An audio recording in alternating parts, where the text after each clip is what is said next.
slay kijang hababat ngaringkan pidon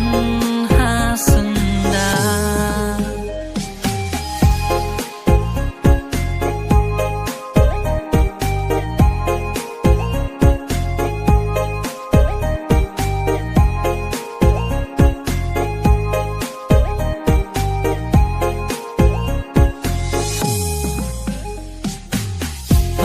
kapur ngasu perkat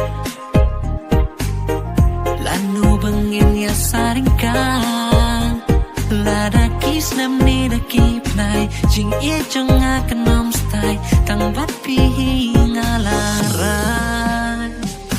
wanum i ya ngalanu lanu wat nom tat cengai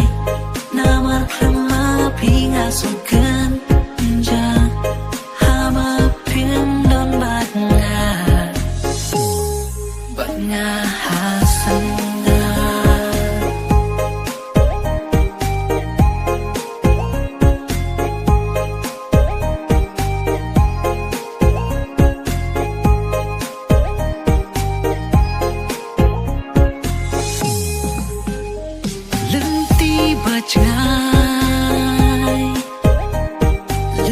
bajai ngam yai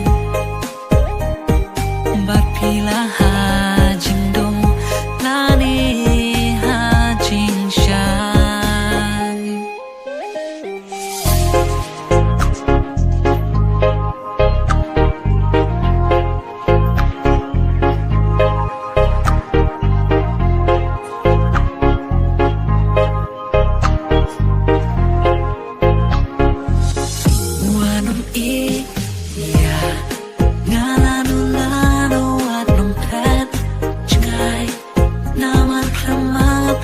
sukan ja haba pindon batna hasana